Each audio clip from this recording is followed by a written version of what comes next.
Назарбаев зияткерлік мектебінде үлкен той, ұлыстың ұлы күнін ұлықтауға арналған шара бар сән салтанатымен өтуде. Ұстаздар қауымы мен оқушылар мерекелік бағдарлама әзірлеген. Білім ордасының алаңына жиылған жұртшылық қазақтың салт дәстүрі мен әдет ғұрыптары әспеттелген сахналық қойылымдарды тамашалады. Осы күні Қыдыр атамыз бен Ұмай анамыз жер бетін шарлап, жақсылықтың нұрын сеуіп жүрген. Барлық қазақстандықтарды осы Наурыз мерекесімен құттықтаймын. Ұлт емес одақ болып ұйысқан кезде, кеңес үкіметі кезінде тойла алмай қалған Наурыз мерекесін қазір еліміз болып, жұртымыз болып, қуанып, шаттанып тойлап жатырмыз.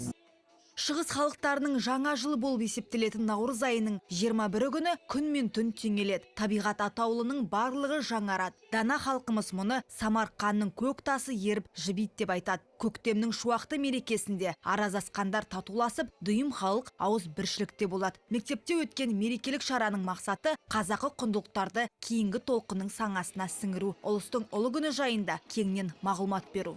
Наурыз мерекесімен шын жүректен құттықтаймын. Сіздерге мол бақыт, ашық аспан, қажымас қайрат тілеймін.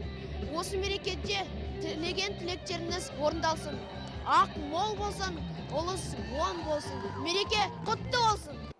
Әз Наурыз мерекесі молшылық пен тоқшылықтың тойы. Берекелі қазақы қара шаңырақтың қабағы қашанда, ашық жарқын дастарханы көл-көсір. Ұлыстың ұлы күнін тойлаған шетел азаматтары да қазақтың қонақ жайлылығын ерекше атап өтті.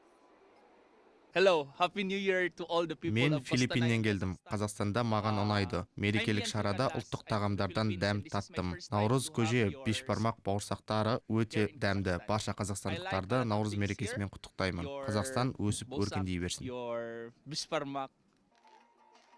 Бұл күні әр түрлі тілде игі тілектердің тиегі ағытылды. Мерекеге орай ұйымдастырылған көрме көрермендердің көңілінен шыққан аян. Бұйымдардың барлығын оқушылар өздері жасаған.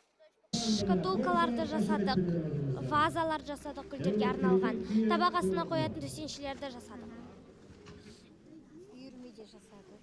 Бізде мектепте және интернатта үйірмелер бар, сол үйірмелерге қатысқан балалар бұның барлығын жасады. Әдемі әуен мен мұң бұралған бишілер, сырлы саз, күмбірлеген күй, өнерпаздардың өнері мерекенің шырайын аша түсті. Инара Барсақбаева, Әсел Әбдіқалықова, Елена Веретельник, Қазақстан, Қостанай.